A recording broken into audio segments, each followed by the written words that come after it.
الحمد لله رب العالمين والصلاة والسلام على رسول الله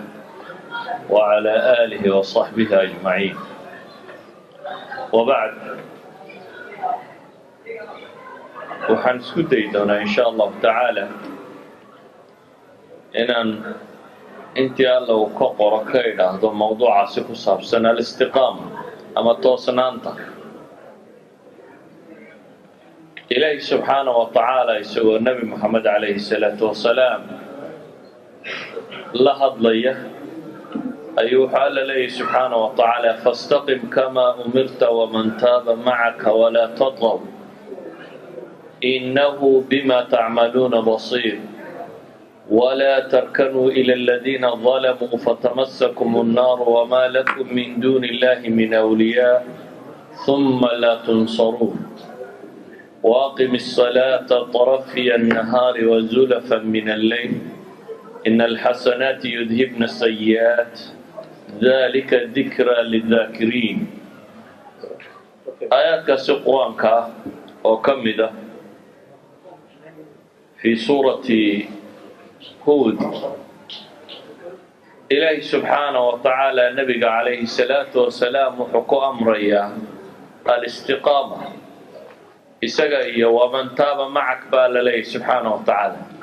نبي عليه الصلاة والسلام توصنوا بالكوير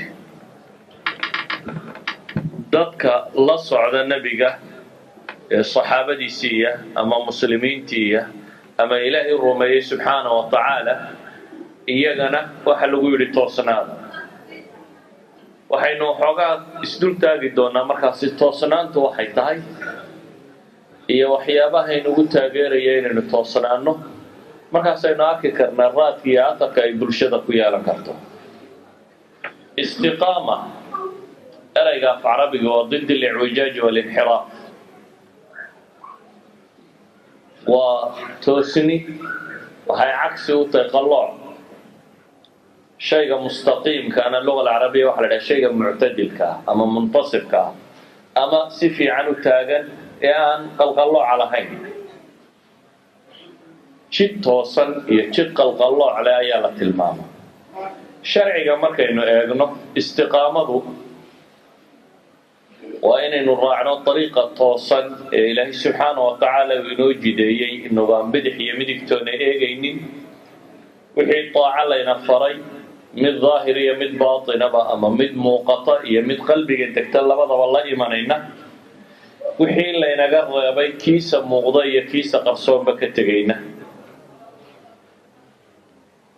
waa masale aada u muhima waayo waxaad ka garanaysaa inay muhimtahay in alla faray nebi moxamed calayhi salaatu wasalaam oo ilaahay subxaana wa tacaala suuradatan suuratu huud waa qur-aankii nebiga ku soo degay calayhi salaatu wasalaam wakhtigii dhibtu ugu badnayd huud waxaa la tilmaamaa inay soo degtay caamil xusniga iyo wixii ka dambeeyey maka markii la joogay ee nebiga calayhi salaatu wasalaam dadkii u gargaarayay oo dhamme ay dhinteen gaar ahaan gargaarkiisii weynaay oo guriga ku haystay khadiijo ahayd iyo adeerkiisii abi aalib ahaaba ay geeriyoodeen ee dhibtu ku tiro badatay ama wakhtiga ay culamaa'i siira ku tilmaamaan caamil xusn sanadka murugada waa wakhti kadeedku uu nebiga ku tiro batay calayhi salaatu wasalaam iyo mashaakilka haystay iyadoo mashaakilkaasi ku sugan yahay baa ilaahay subxaana wa tacaala suuratu huud soo dejiyey oo ambiyada iyo qoomankoodii wixii kala qabsaday ilaahay ka warramayo dabeetana nebi moxamed calayhi salaatu wasalaam baa ilaahay wuxuu ku yidhi fastaqim kamaa umirt u toosnow sidii uu alle subxaana wa tacaala sida uu kuu faray u toosnow ama toosnida uu alla ku faray toosnow baa nebiga lagu yidhi calayhi salaatu wasalaam ibnu cabaas radia allahu canhuma wuxuu laga warinaya inuu leeyahy maa nazla calaa rasuuli illaahi aayatun hiya ashaddu walaa ashaqu min hadihi alaaya nebi moxamed calayhi salaatu wasalaam kuma soo degin buu leeyahay aayad kaga adag aayadatan mar nabiga la weydiiyey calayhi salaatu wasalaam midhadh cira oo ka soo baxay nabigu ciro badan ma lahaynba uu markuu geeriyooday isagoo aan ciradiisu mala 20 gaadhin buu geeriyooday haddana waqtigaasaa la yidhi bay ciradu intay ka soo baxday bay soo faafto muuqatay dabeetana bacdu saxaababa waxay yidhahdeen ilaahay rasuulkiisiiyo sowtan ciradii soo degdegtay waa kugu soo degdegtay sida axaadiista ka asaxday nebigu wuxuu yihi shayabatnii huudun wa akhwaatuha waxay cireeyey buu nebigu yihi calayhi salaatu wasalaam suuratu huud iyo walaaladeed qur-aanka kale la mida kuwaas baa cirada igu soo dedejiyey toosnidu waa arrin la faray nebi moxamed calayhi salaatu wasalaam iyo intii ka dambaysay raacdayba bale waa arrin la faray umamkii ama ambiyadii ka horreysay ilaahay qur-aanka wuxuu ku leeyahay isagoo nebi muuse iyo nebi haaruun la hadlaya qaala qad ujiibat dacwatukuma فاستقيما ولا تتبعان سبيل الذين لا يعلمون في سورة يونس إلهي وحليه سبحانه وتعالى بريديني وأنا أقبلك لكن فاستقيما ولا تتبعان سبيل الذين لا يعلمون توصنا دبا ليدي لبدي النبي وهالراعين جدك كوة آن إلهي الراعي سبحانه وتعالى ما لك قرنين كوة جدك وظهر الراعين toosnidu in shay lagu toosanaadaa marka hore waa masalo dhib badan waayo basharka dabeecadiisa waxaa ka mid a dhaqanka qofka bini aadamka waxaa ka mid a tadabdurka waxaa dhaqankiisa ka mid a qofku inaanu shay qura ku wada toosnaan karin mahma uu go-aansado waxaa laga yaabaa inaad caawa go-aan qaadato aad tidhaahda ilowba ilow arrinkan waa inaad wax ka bedeshaa sidaa yeeshaa laakiin sidaa aad ku tashatay intaad ku sugnaan kartaa intaad ahaan kartaa basharka markaa abuurkiisa waxaa ka mid oo ilaahay subxaana wa tacaala mawaadicda lagu itixaamay ka mid ah tadabdubka waxaynu ku tilmaamaynaa yani qofka bini aadamka noloshiisu straight line ma raacdo inta badan oo sasiriwal waa marna wuu isqanciyaa wuu go-aan qaataa kor u socdaa haddana hadhoway mu'atharaad khaarijiya iyo dhibaatooyin kale la kulantaa u xisarkaa isagoo hoos u sii socda oo meel hoose sii socda idan noloshu sida tan bay u socotaa sideedaba qof wada sidaa u socda una intuu halkan ka bilaabay aan soo laabmayna xaggaa unu socda waa iska yari iyadoo taasi ay basharka dabeecadiisoo dhan ku yartay ayaa haddana marka ay noqoto waxa lagu sugnaanayaa xaqa u kasii dhib badan yihi waayo koox kale ayaa jirta oo u taagan inaan dariiqaa ku sugnaanin shaytaan baa jooga oo ku ballan qaada inuu saciir ku geeyo ama jahannamo ku geeyo shahwaati nafsi baa meesha yaalla oo ah meelaha loogu talagalay in lagu itixaamo naftu wax badan oo ay doonayso ay u baahanto iska jeceshay nafta bini aadamka haddaad meel fadhiiso tidhaahdo sheekee maanta o dhan wa iska sheekaynaysaa noogina maysi dareemina mayso haddaad sida istiraahdo qur-aan akhri markaad laba bayt akhridaa unbay soo taagaysaa aad moodseelayso soo geejinayso marka ad waxa baatilka ama bilaa macnaha wado xiiqiba maysid waad iska wadaysaa waayo waa min shahwaatiha waa waxyaabahay doonaysay wixii ay rabtay baad raacday sida daraaddeed waa non-stop inay hore kuugu sii wada mooyaane isma taagayso haddaad cayaar yar cayaarto wuxumaad arkaysaa un adigoo isla rubuc saac cayaar ama 40 daqiiqo cayaar saacad 2 saacadood 3 saacadood loo badiyay 2 casho ka dhigay 3 casho haddana ka dhigay waa sii jiidanaysaa naftu waxa ay doonaysay shahwaadka male xad ama waxa lala doonayo inay qabato ardaygato waxa kharsaad soconaysaa markaad saacad wadwada umaad xiiqaysaa soconaysaa malaa nasiinaad u baahantay laakiin saacadda sheekada 2 saacadood oo sheeka ay soran maysid nasiinaad u baahantay waad iska wadaysaa idan shahwatu nafs waxa ay naftu doonayso waa wax kaloo isna dariiqaasi dadka ka gediya sida awgeed buu nabigu calayhi salaatu wasalaam xadiidka imaamu axmed iyo keyrkiiba warinayaana ka asaxday xadiidkii nawaas ibnu samcaan saxaabiga la odhan jiray iyo xadiidkii cabdillaahi ibnu mascuud labaduba wuxuu nabigu tilmaamay calayhi salaatu wasalaam intuu jid jeexay khad intuu dhulka ku jeexay toosan ayuu xariijimo yaryar ka saaray dabeetana wuxuu nabigu yidhi jidkaa toosan waa islaamnimadii iyo khayrkii iyo ilaahay kitaabkiisii wuxuu ku yeedhayay albaabada iyo meelaha yarar ka baxana albaab walba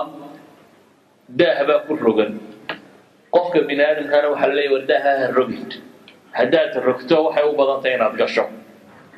sadaradeed buu nabigu calayhi salaatu wasalaam wuxuu ku tilmaamay sharciga islaamiga inuu yahay طريقaasi mustaqiimka ah waa khat mustaqiima buu nabigu yidhi وعن جنبتي الصراط سوران فيهما أبواب مفتحة وعلى الأبواب سطور مرخاة وعند رأس الصراط الداع يقول استقيموا على الصراط ولا تعوذ jidka ku toosnaada ha ka wacnina waxaynu dareemi karnaa marka in qofka mu'minkii uu garto ugu horeyn nolosha bini aadamku inaanay lahayn manطaqo aamin oo marka la gaadho baroosinka la iska rito oo la fadhiista inaanay jirin mahma aad ilaahay ka cabsato waad cibaadaysato caynkan manطaqo aamini ma jirto ee dhammaanteen waxaynu taagannahay dhul dhaqdhaqaaqaya maadaama dhul dhaqdhaqaaqaya aad joogto shar iyo khayr uunbaad dhan unu weecanaysaa waxaa fiican markaa qofku inuu soo jeedo xisun murhaf inuu leeyahay dareen soo jeeda inaan soo dhan adiga sheekha noqday ama wadaadka noqday ama qur-aanka dhigtay ama kan sameeyey inaad mar kasta soo jeedo ogaatid xaafatu ariiq inaad taagan tahay bidix iyo midigka adeegtaaba indhiba ka soo bixi karto ilaahayna subxaanahu watacaala nabi muxamed calayhi salaatu wasalaam wuxuu ku leeyahy walowlaa an habbatnaaka laqad kidta tarkanu ilayhim shay-an qaliila haddaanan anagu ku sugin baa la leeyahy subxaanahu watacaala waxaad ku dhowaatay inaad u weecato haddii nabi maxamed caynkaa lagu leeyay kayrkii inuu weecweecan karo waa masale macruufa istiqaamadu markaa macnaheedu waxa weeyaan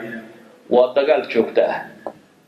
oo qofku naftiisa iyo shahwaadkiisa iyo shaytaanba rabo inuu la dagaalamo waa dagaal joogto ah waa qof raba macraka ama dagaal aan laga baxaynin inuu ku jiro ilaa inta naftu ka baxayso waxaynu u baahanay marka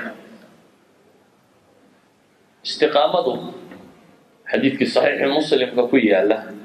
سفيان بن عبد الله صحابي قال إذا هذا النبي قوي عليه الصلاة والسلام دبتنا وحولي يا رسول الله قل لي في الإسلام قولا لا أسأل عنه أحدا غيره إلهي رسول كيسيو إسلام مرئي غشيك أنا قفت بوحوي ديني يعني إسلام قد ضبطي شيء قويا مر إسلام كشيك قول كاما وركاما كادي شيك تنا عدا بأ أنا وحوي دين النبي عليه الصلاة والسلام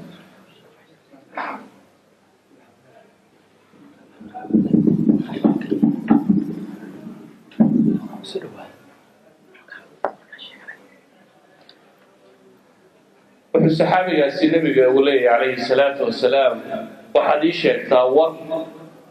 aanan ciddanba wax weydiinin ilaahi subxaanahu watacaala nebi maxamed waxyaabihii la siiyey ee mucjizaadka ahaa ee uu sheeganayay nebigu ee nebiyadii hore u dheeraa waxaa ka mid ah jawaamicu lkalim yacni 6 shay buu nebigu sheegtay in la siiyey isaga oo aan dadkii hore la siinin ashyaada waxaa ka mid ahaa jawaamicu lkalim in la siiyey nebiga hadal kooban oo macnahoo dhan xambaarsan wax laga yaab maantao dhan intaynu hadallo inaynu isma fahmi kari weyn laakiin nebi moxamed calayhi salaatu wasalaam weedhaasa baa la weydiinaya islaamka madhow naga dhaanan ciddanba waxa weydiinin nabiguna calayhi salaatu wasalaam meel fog ugama doonana wuxuu uhi qul aamantu billahi uma istaqim qul aamantu billah waxaad tidhaahdaa buu nebigu yidhi calayhi salaatu wasalaam ilaahay baan rumeeyey dabeetana uma istaqim ku toosnow waa laba jumlada aamantu billah uma istaqim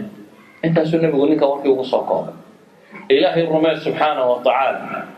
rumayntaad ilaahay rumaysay waxa ay sheegaysana ku toosno sidaa awgeed toosinidu wax fudud maaha inaad toosnaataa waa arrin mujaahada dagaal u baahan waa arrin u baahan asbaab tiro badan le inaad la timaado waa arrintuu nebi moxamed leeyahy calayhi salaatu wasalaam axaadiista ka asaxday istaqiimuu walan tuxsuu nebigu wuxuu leeyahay toosnaada walan tuxsuu mana koobi doontaa toosnaantu waxay u baahantay inay ma koobin toosnaada baa laydin yidhi haddana wuxuu nebigu tilmaamaya inaan la koobi karin. واعلموا أن خير أعمالكم الصلاة ولا يحافظ على الوضوء إلا مؤمن.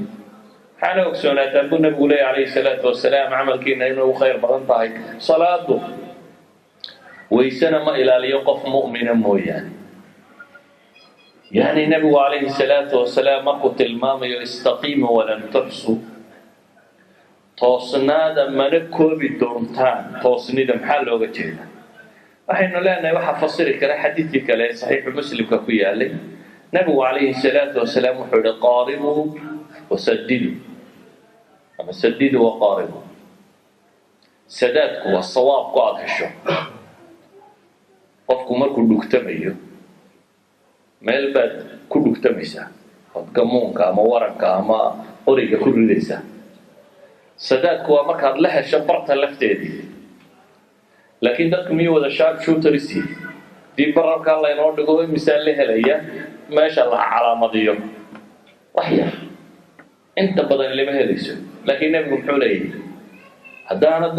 sadaadka samayn karaynin oo ah inaad isaabatul xaqa inaad asiibto qaaribu buu nabigu yidhi ku dhaweeya yani u qasdiya. ninkii dadaalee shiishay uun 4 سنتيمتر وجرسيه ama 2 سنتيمتر وجرسيه dawaa dadaalay intii karaankiisa ahaa way isugu geeyay. nabigu calayhi salaatu wasalaam markaa wuxuu ina leeyahay qaaribu wasaddidu wa'lamu annahu lan yanjuwa axadun minkum bi'amali qalu wala anta ya rasuul allah qala wala ana illa an yataghammadani allah birahmah minhu wa fadl.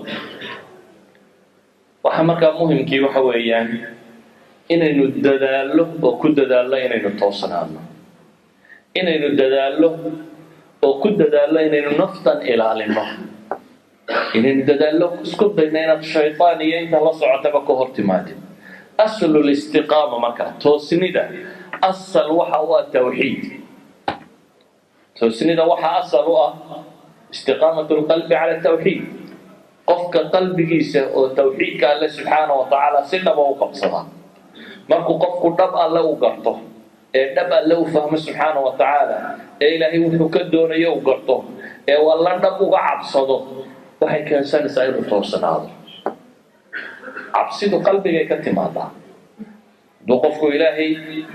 subxaanahu wa tacaala garto rumeeyo maalinta qiyaame garto cadaab iyo naar inay tahay garto wax kasta oo camal oo kasoo fula aakhiro inay dhan uunu riixayso wuxuu isku dayayaa markaasi inuu toosnaado. toosnaanta waxyaabaha keena waxaa ka mid ah qofka oo ilaaliya carabkiisa. sidaa ogeed buu nabigu calayhi salaatu wasalaam wuxuu tilmaamayaa laa yastaqiimu iimaanu cabdin xataa yastaqiima qalbu. qofna iimaankiisu ma toosnaado oo qalbigiisa kuma toosnaado. laa yastaqiimu iimaanu cabdin xataa yastaqiima qalbu ilaa iyo qalbigiisu uu toosnaado mooyaane. qalbiguna ma toosnaado buu nabigu yidhi ilaa carabku uu toosnaado mooyaane. xadiidka kan oo xasana nabigu calayhi salaatu wasalaam wuxuu inoo tilmaamayaa qofku iimaankiisu inuu ku xidhan yahay qalbigiisu sida uu tawxiidka u qabsado. qalbiga tawxiidka siduu u qabsadaana waxay kusii xidhan tahay in carabka saad u ilaaliso. waayo axaadiista ka mid ah nimankaa nabiga u yimi calayhi salaatu wasalaam ee yidhi أخبرني أمرا في الإسلام لا أسأل عنه أحدا بعدك. سيدة رواية إمام أحمد أي شيء والنبي يقول قل آمنت بالله ثم استقم. وحتى هذا إلهي بن رمي سبحانه وتعالى إلهي الرمي يكون التوصنه. مركز يا رسول الله فأي شيء أتقي.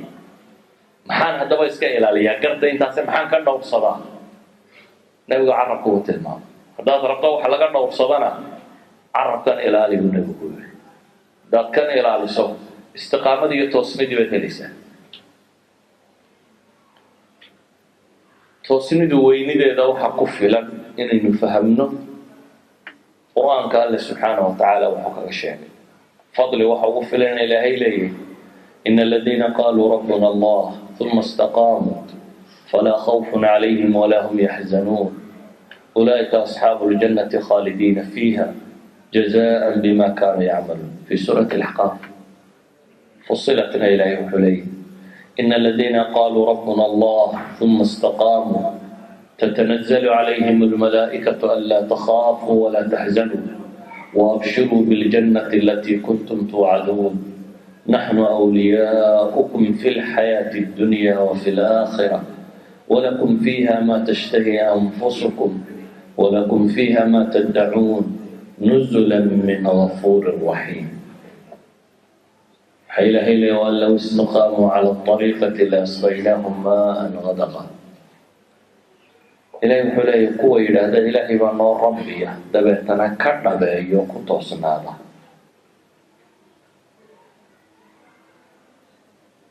cabsiyo korkooda ma aha murugana korkooda ma aha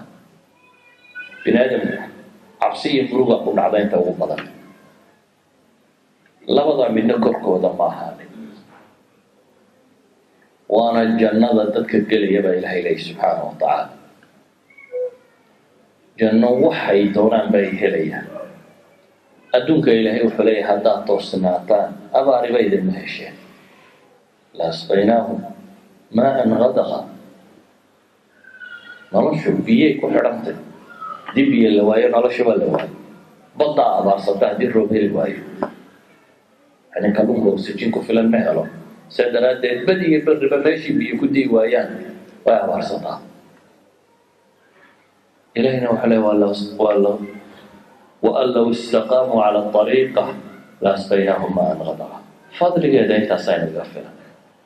هذا هو حين وبهنا إنه استقامة داسي كنت لك الله إنه إلالين كرنا سينو توصن عنا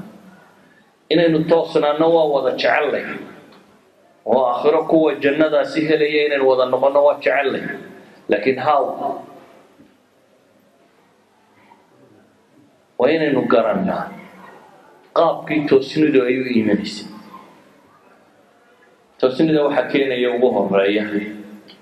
waa ilaahay subxaanahu wa tacaala baryadiisa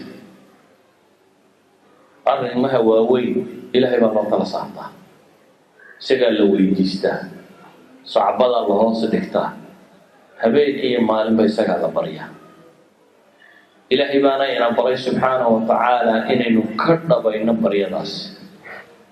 dabeetana waxaa layna yidhi salaadaynu maalin walba tukano waxaad tidhaahdaan iyaaka nacbudu wa iyaaka nastaciin ihdina asiraata almustaqiim siraata aladiina ancamta calayhim gayri almaqduubi calayhim wala adaalliin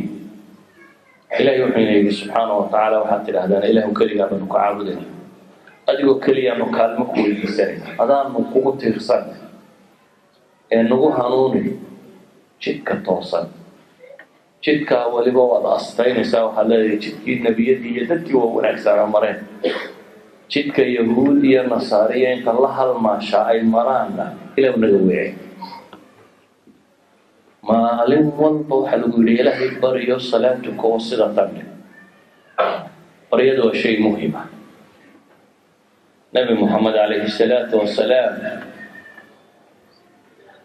ayaa waxaa la weydiiyey أم سلمة بقى وحل ويدينية نبي عليه الصلاة والسلام شهر بن حوشب أيوه قلت لأم سلمة يا أم المؤمنين ما كان أكثر دعاء رسول الله صلى الله عليه وسلم إذا كان عنده حيث بريال الدعاء وكو بدن النبي محمد كنت دعاء يسجل مركو هذه أكتاد الجوم كل هذا مركو يمادو وحي النبي كم مقلت جستي عليه الصلاة والسلام وهوان wixii nabiga ka maqli jirtay maxaa ugu badnaayay nabigu ilaahay weydiisan jiray waxa jiray wixii ugu badnaayay maqli jiray waxa ay muqallib alqulub thabbit qalbi ala diinik nabi muhammad alayhi salatu wasalaam oo ilaahay baryaya oo baryadiisa ugu badan ay tahay ilaaha qalbiga binaadamka gagadiyo qalbigayga diintaada ku soo haddii nabi muhammad alayhi salatu wasalaam baryadiisa ugu badan ay ka mid tahay innaga markaa waa xagee inaga joogtaa intee baynu gadgadoonnaa maalintiiba waxaynu u baahnay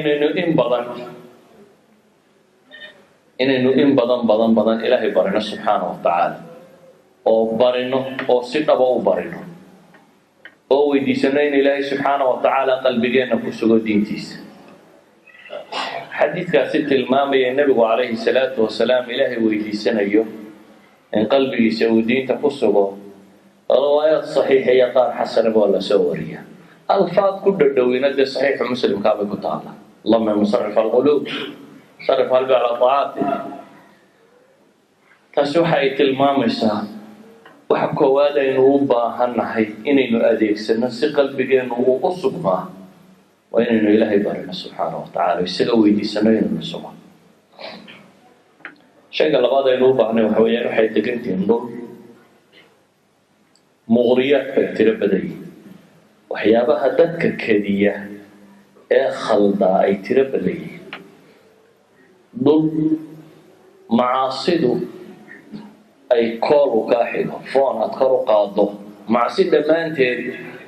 u kaa xigo dhul mushkiladiisu tiro badantay dhul qofku imaa inuu mashquul yahay ama uu maftuun yahay u badantay inuu mid intixaaman yahay oo la intixaamay ama mid waqti baloo mashquulsan inuu noqdo ilaahi subxaanahu watacaala nabi maxamedna wuxuu ku yidhi fastaqim kamaa umirt آيات كلا إلهي وحلاه فادعو واستقم كما أمرت ولا تتبع أهواءهم توصنوا بالله استدعى لك أمره وتوصنوا وحن الله إسكايل علينا يوام حي ولا تتبع أهواءهم بإلهي إلهي سبحانه وتعالى الراعي هو ذوذة وحي نفته ذو وحل عليه وحي عن سبدا كالسود دقيني وهو بني آدم وطنطانيهم أما هكوشك تخبير أما هكوشك تمسكين ومركو adiga ka dhaadhicinayo warka akhrinaya ku doonaya hashay hadana yahayn wixii waxyigi cirka ka yimi wax bini aadam ku hanuuno oo kale ma jiraan wax bini aadam adeegsado oo kale jira material ilaahay uu talagalay in aqliga uu isticmaalo laakiin markay noqoto bashar iyo hanuuntii wax kale oo ku hanuuna ma jiraan waxyigi samada ka yimi mooyaan sida daraaddeed baa waxaa layna faray marka hore inaynu ilaahay subxaanahu watacaala jidkiisa ku toosnaano oo aynan eegin bidca iyo khuraafaadka iyo shareecada waxa khilaafsan iyo gaalnimada waxaasoo dhan inuu ka imalaabano waa mar labaad waxaa layna faray waman taaba macaka nabi maxamed waxaa la yidhi toosnow adiga iyo waman taaba macaka ومن تاب معك مفسرين سيابا بدن بمفسرة إلى حد قال إلى ذا جملة وعطفا وحويا وليستقم من تاب معك قال إلى ذا ما هو مفعول معه بالله حساب كرايو استقم صاحبا لمن معك توصنوا أديكو قرقار سنية أما أي معاقيين كوي طابط كان يقول الصعودة حينما يشتنوا قرشيدنا toosnida qofka quri khatar ku jira waxaad u baahan tahay cid aad la toosnaato waxaad u baahan tahay cid marka aad daasho ku riixda marka aad caajisan tahay iyadu nashiita marka aad naftu ka xoog badato kuwaanisa ummaddu insaanku kama maarno qofka bini aadamkii waa bulshaawi وقف جماعة كل نولان كرا فرد ما قف نولان كرا نبي محمد عليه الصلاة والسلام مسلم كدقندا مسلم كصفرية أيضا تسكاله أي نبي وحده عليه الصلاة والسلام مجران كقولي نبي مسافر كقولي هو الشيطان لما دون هو الشيطان ما بو نقول صدح دون هو السفر بو نقول صدح دوا سفر لكن لبدي يمدكي انت بالشيطان بو نبي كتلمام عليه الصلاة والسلام معناه لو جيدا waa maxay waxa la tilmaamayaa inay shaytaan iyo macsi iyo mushkilad inuu ku dhow yahay qofku intuu kaliye intuu labaye haday saddex iyo jamaaca noqdaan waxay u badan tahay in shaytaan iska gargaarsadaan saasi daraaddeed dadku iska gargaarsadaan daraaddeed muslimkii buu nabi maxamed wuxuu leeyahay alayhi salaatu wasalaam ma min thalathatin fi qarya ولا بدو لا تقام فيهم الصلاة إلا قد استحوذ عليهم الشيطان فعليك بالجماعة فإنما يأكل الذئب القاصية حديث كإمام أحمد يا أبو داود يا نسائب ورنا يعني حصكها والنبي عليه الصلاة والسلام مجر تصدح تولو أما بادية دقن وأن صلاة دود أوغين ilaa iyo waa koox shaydaan uu duufsaday buu nebigu yihi calayhi salaatu wasalaam. waxaan idin farayaa buu nebigu leeyahay jamaacada ilaalisaa, fainamaa yaakulu di'bu alqaasiya. yeygu wuxuu xoolaha cunaa tacidada u baxda. sidaa awgeed waxaa muhima qofka muslimka ahi, xadiidkaasi imaamu xaakim uu warinaye culamadu ay xasanun saxiixa ku tilmaamayaan alwaaxidu shayطaani walitnaani shayطaanaani wahalaaثatu rag. waxa uu sheegayaa inuu qofka muslimka ahi u baahan yahay jamaaco fii safarin wa fii salaatin wa fii iqaamatin wa fii xadarin wa fii ayi makaan uu joogo dad muslimo walaalihiiyo u gargaarsadaa inay jiraan. istiqaamadu markaa waxay u baahnaantay urursani iyo wada socod. sidaa awgeed buu nebigu calayhi salaatu wasalaam wuxuu ka warramay ninkii qaatilka ahaa ee 99 qof dilay ee haddana ku soo baxay yidhi war yaa cilmi, qof cilmi badan la ii sheega, ee dabeetana nin zaahid oo meel iskaga cibaadaysanaya loo sheegay. ahlu cilmigunbaa yaqaan qofka cilmiga leh, caamadu laakiin ninkii maalmo wacdiya ama masaajidka isaga bataba waa sheekh aan dabadiisa lagu dhufan bay u haystaan. laakiin arrinku sidaa maaha. ahlu cilmi waa dad yaroo tirsan. ahlu cilmigana dadka cilmiga lunbaa garan kara oo qadarin kara. caamadii markuu yidhi waar ii sheega ninka u cilmi badan,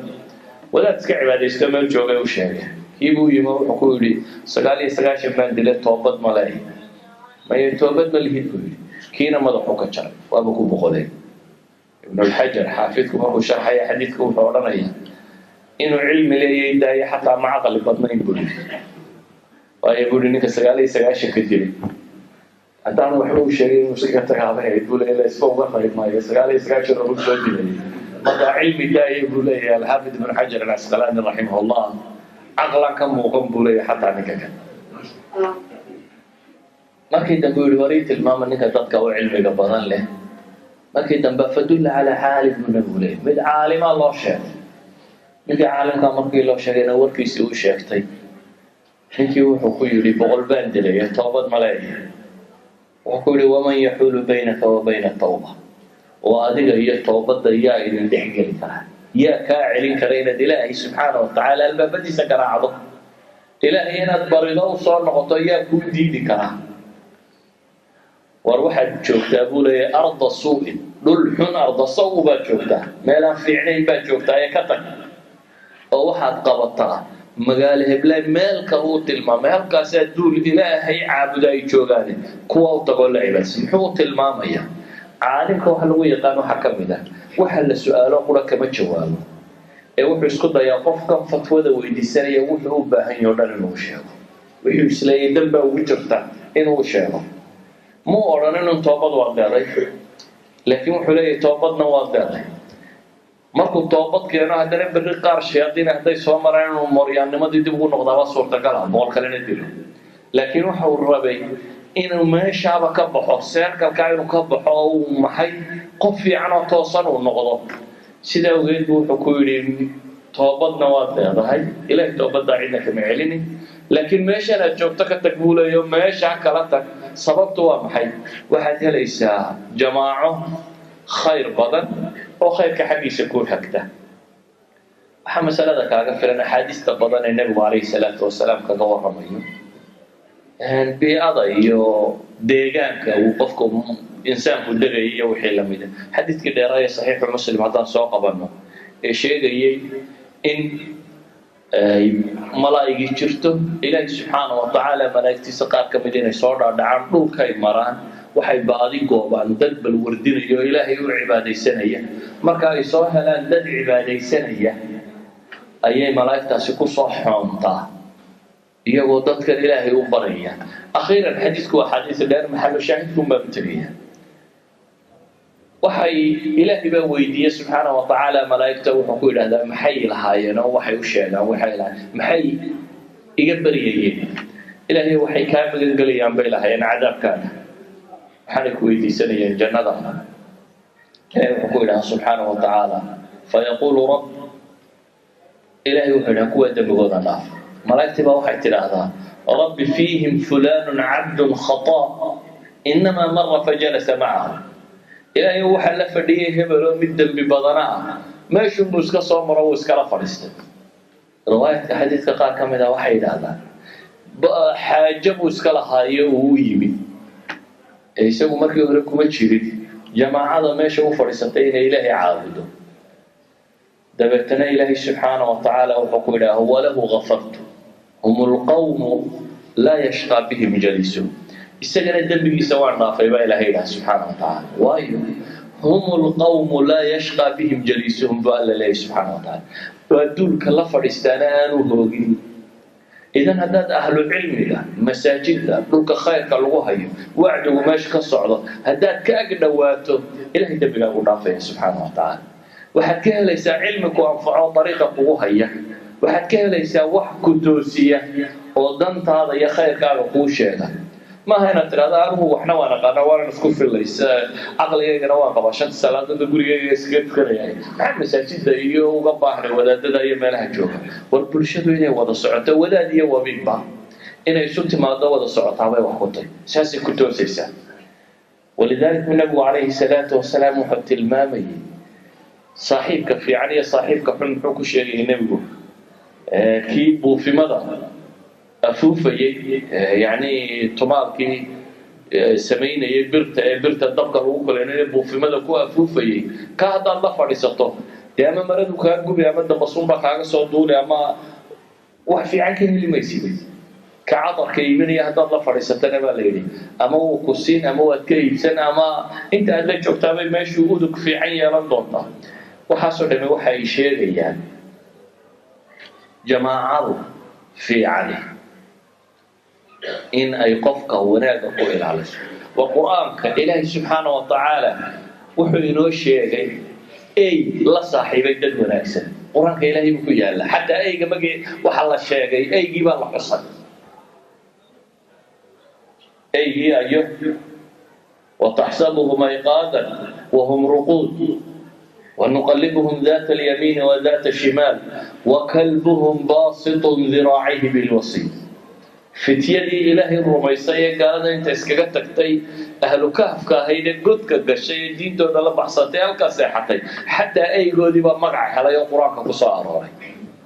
يعني أي قودي بذكر يحس هلاي إذا دك ونكسن هدي أي راعب الله حصاه هداد أدوه راعب السنة حسو هلي وحفي عن مكان قفك إنه دك في على صعود environment كنا qofku sida uu fakarayo waxa uu arkayo waxa uu qiimeynayo waxa soo dhan si aan ogeyn buu uga qaataa bulshadu la nool qoladan ingiriiskiina kan coloniga ka warama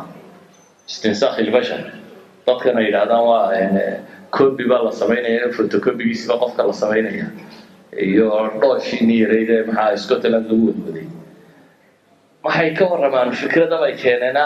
cawaaqirada dunida ay ka maran inay iyaga la koobiyay dadkii wax fikrad soo kordhiyay ama ka soo kordhiyay mar hadii la koobiyeeyo markiiba waxay yiraahdeen nooci soo bixi maayo sababtu waa maxay waxay leeyeen qofka mawaahibta ilaahay siiyay subxaanahu wa tacaala waxa saqaliya waxa soofeeya nolosha uu la kulmo bi'ada uu ku koro bulshadu say u fakarayso dhibaatooyinka ka hor yimid waxaan baa qofka waxyaabaa jira genetically kugu abuuran laakiin iyadoo genetically aad waxaan leedahay ayaa haddii la waayo environmentka ku kori lahaa dumuur baa ku dhacaya ma korayo hadduu se helay environment iyo bii'adii uu ku kori lahaa wuu koraya si fiican buu u koraya adigu daat ahaan waad leedahay waxyaabahan loo baahnaa laakiin ciddii capability-gan siin lahayd ama korsiin lahayd ama fiicnaysiin lahayd baa jirin environmentku wuxuu ka mid yahay bay idhahdeen mar haddaan nin taariikhda soo maray aan environmentkiisii dib loo soo celin karin bay leeyihin isagana lama soo celin karo walow biologically haddaad kobiyeysana idan environmentku wax weyn buu qofka bini aadamkaa ka daraa environmentku hadduu saalix yahay markaa uu wanaagsan yahay adigu mawaahibtaada qoraya adigu ku kobcinaya adaa ku koraya adaa ku dhisnaanaya adaa jidka suuban ku haleelaya nabi maxamed markii alla la hadlayay subxaanahu wa tacaala fastaqim kamaa umart waman taaba macak waxaa ilaahay yidhi walaa tadghaw وآفو استقامة الدويسة ولا تطغوا بالي حقوقي الكبر أحد قدبي طغيانك وأحد قدب أحد قدبي دين تمركه هو حالين يري حقوقات يا يحيى خذ الكتاب بقوة عضوا عليها بالنواجذ نبي محمد عليه الصلاة والسلام كل سنة دي سنة الخلفاء الراشدين كورمين فحال يري waxa ku qalintan goos dambeedyada lama oran foorasha ku qarina foorasha dad ku qalinta maxaa dhacaya taaf karayna qadoo ka baxsanaysaa baada afalka ku haysa laakiin goos dambeedka waxa ku haysa xataa afka dad karayna qaado afka gudihiisa ugu jira ma baxsanayo haddaad si xaggan hore ku qabato uu dhacaya waxaa la yidhi caddu calayha bilnawaajid goos dambeedka ku qabta baa la yidhi diinta si fiican u qabsada maca daalik waxaa la yidhi ha ku xadgudbina quluwi iyo tashadudku iyo kabadbadintu waa qasiir alcumr jiritaankeedaa yar bil laba saddex sanad afar unbuu is adkeeya wax walba xagga shishe ka booda sanad saddexaadkana isagoo sigaa ka burburinayo baad u iman yani xagga shisho uga baxaawo diintu waxay u baahan tahay inuu qofku ku qaato can cilmin iqtisaad inuu ku qaato muqtasid inuu noqdo nabigu calayhi salaatu wasalaam dhagxan buu yidhi ii keena la tuuro xajkii markaasaa dhagax yar loo keenay dabeetana wuxuu yidhi biamhaali haaulaa waiyaakum walguluwa fi ddiin fainamaa ahlaka man kaana qablakum alguluwu fi ddiin kaasoo kale tuura buu nabigu yidhi qurux yaryar buu nabigu yidhi ku tuura maanta haddaad xajka tagto kabahooday ku tuuraan ku nabi maxamed yidhi qurux yar ku tuura kaasoo kale tuura buu nabigu yidhi calayhi salaatu wasalaam waa ku-xadgudubka diintaan idinka digayaa buu nabigu yidhi calayhi salaatu wasalaam waa kuwa idinka idinka horreeya waxaa halaagay alguluwu fi diin idan طغيانku lababa wuu noqdaa fi awqaat alciza marka xoogga la leeyahay in dadka lagu xadgudbo wuxuu kaloo noqdaa diinta qabsigeeda inaad sidii lagu faray si aanay ugu xadgudubtin idan kaasi istiqaamaday xumaysaa ee islaamka si fiican u qabsada baa layidhi mar kale waxaa la yidhi innahu bima tacmaluuna basiir waa aayaadkii fi suurati huud ku jira إنه بما تعملون بصير ووحى استقامة كان كمت إن الأوقاته وحكى الصوت صبيت إلهي وأركي سبحانه وتعالى إلهي سبحانه وتعالى هذا الدارينتم وحكى الصوت صبيت سيون وأركي تستحي من الله إلهي وكحي شونيس ألم ترى أن الله يعلم ما في السماوات وما في الأرض ما يكون من نجوى ثلاثة إلا هو رابعهم ولا خمسة إلا هو سادسهم ولا أدنى من ذلك ولا أكثر إلا هو معهم أينما كانوا ثم ينبئهم بما عملوا يوم القيامة إن الله بكل شيء عليم صدح ميل ولا شوف إذا ما جرتبه ليدي لا إله سبحانه وتعالى علم جيس وأوكي وأبوافق شدي ما جرته إلا وكله إن كان يريك كبضي ترى ما جرته taas macnaheedu waxa weeyaan inaynu dareenno inaad makshuuftay alle xaggiisa wax sir la yidhaahdaa ma jirto waxaa la yidhaha faraya tacbud allaha kaannaka taraa fain lam takun taraa fainahu yaraak ilahay inaad u caabuddo sidii qof arkaya haddaanad arkaynin isagaa ku arkaya waxaa ka mida baynu leenahay waxyaabaha aayaadkaas ay tilmaamayaan walaa tarkanuu ila aladiina dalamuu fatamasakum annaar wamaa lakum min duuni illahi min awliyaa uma laa tunsaruun war ha u iilanina baa ilaahay leeyahy subxaana wa tacaala ila aladiina dalamuu haddii marka la xoog badayay tuqyaanka laynoo diiday markaad xoog badantay waxaa lagu yidhi maxay xadgudbin dadka cadaalad u sibay ha ku xadgudbin markaad daciifka tahay maxaa dhaca ضعفه مركو يمادنا وحسكن دعا وحي يربو ولا اسكن راعه إلهي وحينا ليه سبحانه وتعالى وهدا ليدتانا ولا تركنوا إلى الذين ظلموا وانا كتير سنين قوة ظالمين تابع إلهي إليه سبحانه وتعالى الراعنا فتمسكم النار هذا الرعدان محاكا لنا إياه نار بائد تابن سبع إلهي إليه وما لكم من دون الله من أولياء إلهي سبحانه وتعالى سكدي سنعيد دين قرقرته لميسان ثم لا تنصرون استقامة وحكم إذا مكة قال كينا تلا قل يا أيها الكافرون لا أعبد ما تعبدون إلهي بقول شيء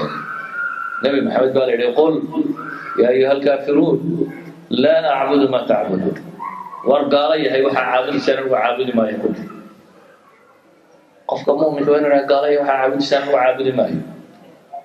إلهي بقول فري ودوا لو تدهنوا فيدهنون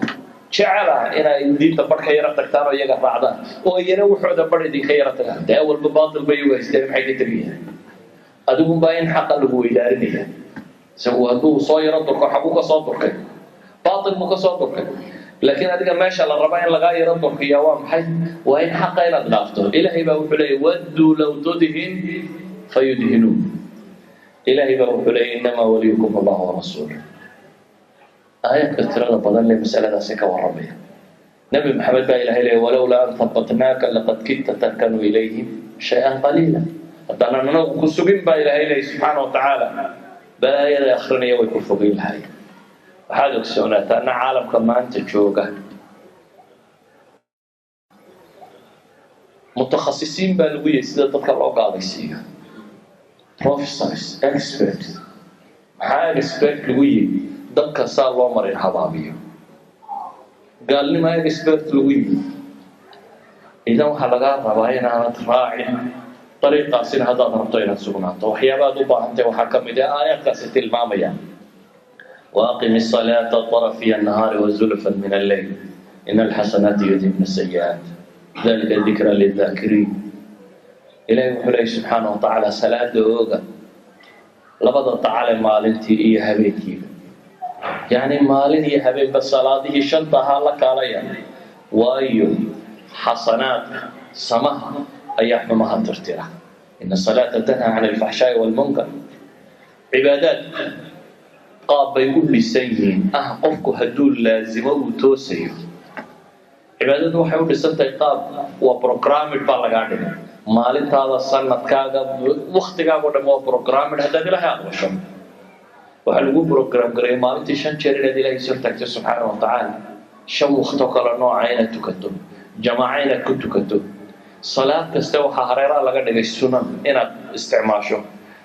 maxaa sunnah looga dhigay waxa weeyaan haddaad maalin yar caajisan tahay sunnuhu hal lumayna faralku marnaba lumin haddaad ka bilowdo faralka oo qudhay inaad tukato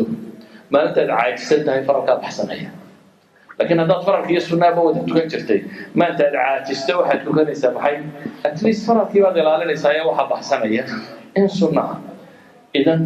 sunanka iyo cibaadaadku waa program qofka la rabo hadduu galo toosnida keenaya saa daraadeed baa ilaahay wuxuu leeyahay inna salaata tanhaa cani alfaxshaa'i waalmunkar waxaa looga baahan yahay qofka mu'minka ahi istiqaamada waxyaabaha inugu ilaalinaya toosnida waxaa ka mid ah fastaqiimuu ilayhi wastakfiruuh ayaa ilaahay qur-aanka ku leeyahay fastaqiimuu ilayhi ilaahay subxaana wa tacaala xaggiisa u toosnaada wastakfiruuhu baa la yidhi dembi dhaafna weydiista aayaddii horeynu soo marnayna waman taaba macak bay leedahay waxa meesha ka muuqata qofka bini aadamka khata lagama waayo inxiraaf lagama waayo inuu dhaco lagama waayo laakiin ilaahay wuxuu inoo dhigay wax nuqsaanta lagu kabo wax saboot ah waxaad haddaad mushkiladi kaa dhacda aad ku kabmi karto oo ah inaad toobad keento dee macsi kaa dhacda waxaa lagu yidhi maxay النبي عليه الصلاة والسلام حتى المام كل ابن آدم خطاء وخير الخطائين التوابون قف كستو ابن آدم يوقفه وحا كوقفه ووفي عنا محي حديث كان حسن النبي يقول وحا ووفي عن كوة محي إلهي وطابط يا سبحانه وتعالى سيدي دبا جد توصن هدات هايصو أساد إن يربح ذا أنقل في 1 degree 1 degree baad ka baxday inaad markiiba ku noqotaa dee inxiraafkaagu yaraayo markiiba inaad noqotaa way dhowdi haddaad se istimraarto toos haddaad u raacdo maxaa dhaca markastoo timeka uu sii dheeraadaba adiga iyo jidkii toosanaa differenceka idin dhexeeya uu sii ballaadhaa angal yaroo intan leeg baad marka hore ka baxday laakiin waktigu markuu sii dheeraadaba waad kasii durkaysaa. That's why macaasidu qofka ay u fogayso xataa ha yaraatay hadduu laazimo. macaasida qofka hadduu iska laazimo oo bariisado oo uu kasoo toobad keeni waayo dariiqa wuu ka lumaa. shortcutka dariiqa markasta kugu celiya waa toobada. toobadu waxa weeya waa shortcut, waa meel yaroo dhow oo markiiba wadadii haddaad ka habowdo markiiba loogu laabto. idan hadday gafla kugu dhacdo, haddii shaydaan ku duursado, haddii wuxuun kugu dhacaan, haddii aad inuun weecato, waxaa layna faray maxay toobadaas inaynu ku dadaalo oo istiqaamadeenna ku ilaashano. ittaqi llaha xayثuma kunt waatbici sayi'ata alxasanata tamxuha. waxaan kusoo koobaynaa leenahay طريق الاستقامة وحبوبها الصبر فاصبر إن وعد الله حق ولا يستخفنك الذين لا يوقنون. لا يوحون إليه جدك إلهي كو صبرا وإن رشا وحان وحلا معنى السمائية وأن لو ديني مجد أنا الدكتور رغطه أما إنجنير رغطه إمشي سنة ضربك أغاطها 20 sano ku dhawaad dugsi hoose sare dhexe college university wixii tirada badnaa la sheegay oo dhan baad soo martaa. waxaasoo dhan maxaad u wadaa? waraaq yaroo la yidhaahdo doctor inaad soo qaadato ama muhandis ay ku qoran tahay, engineer ay ku qoran tahay. 20 years ayaad u gaajootaa u sabir. waa arday baa la leeyahay oo noloshaan salakaysiinaya. waxaad ogashay inaad noloshuun biyabiyaysato in yar oo habeen soo jeedo, maalin soo jeedo, maalintii dugsi tagto, kasoo noqoto, habeenkii wax akhrido. waxaasoo dhan idan nolosha waxaan sabir lagu gaadhin ma jiro. wax iska fududi ma jirto. janno dhan cidlo laga helaana ma jirto. alaa ina silcat allahi haaliya. waxaynu u baahanay markaa xaqa markaad garato ee aad aragto inaad ku sabirto. mushkilad baa ku qabsanaysa, kadeed baa kaa hor imanaya, rafaad baa kaa hor imanaya, waayo noloshan gebigeedaaba imtixaan ah. dabeetana waxaa la yidhi wasbir faina allaha laa yudiicu ajra almuxsiniin baa ilahay nabi maxamed ku leeyahy calayhi salaatu wasalaam. waladiina jaahaduu fiina lanahdiyannahum subulana. suuratu huud waxay ku gabagabowdaa aayaadka ilaahay leeyahy wakullan naqusu calayka min anbaa'i rusul maa nuthabitu bihi fu'aadaka. aayaadkaasi oo iyana tilmaamaya taariikhda iyo daraasadeedu qofka inay sugto. waxaan leenahay markaa طريق الاستقامة wax weyn buu taraa. waa mar labaad intaasoo dhan waxaan tilmaamaya in qofku uu sugnaado. haddaad sugnaato raadkay bulshada ku leedahay waa maxay? waa raadka dhabta ee diintu ku leedahay. hadal wax ma taro.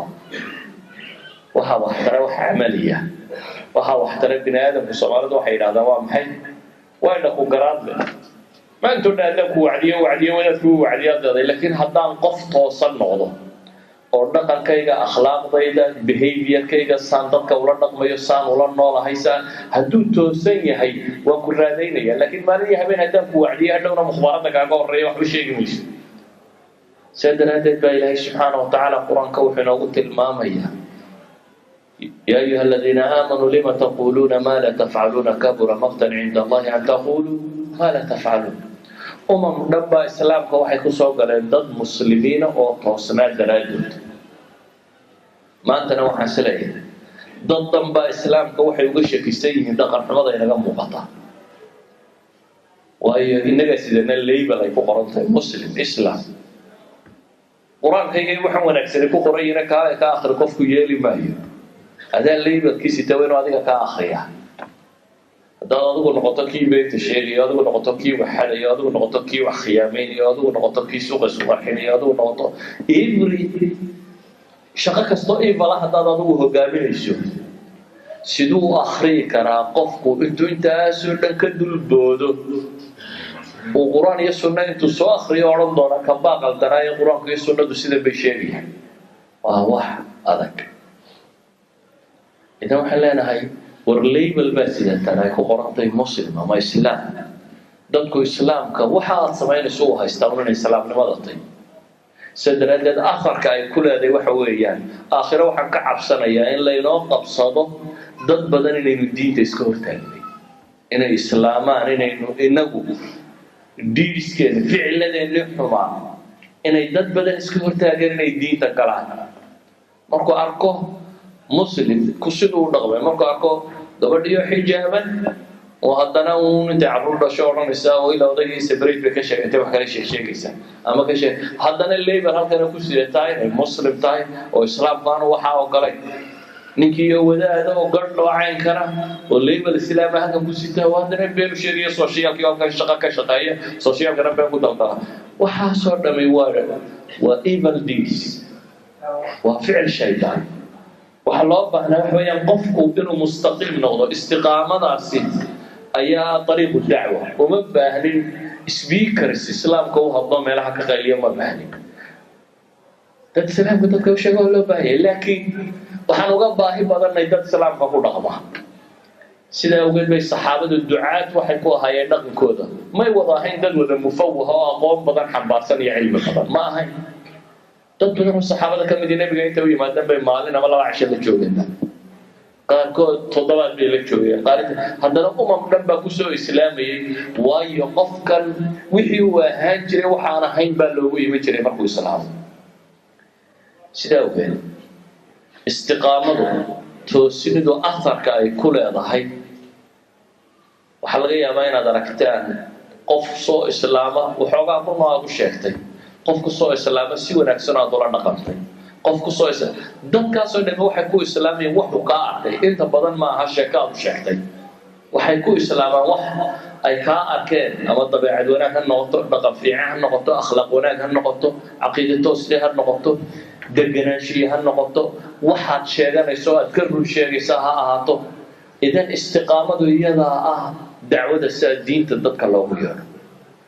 iyadoo mustaqiim la noqon waayana iyadaa ah dadka oo diinta laga eriyo dadka oo diinta laga eriyaa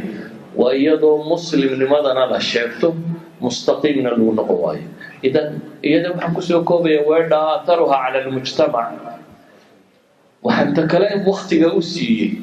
inaynu darayno istiqaamadu waxay u baahan tahay ama bulshadu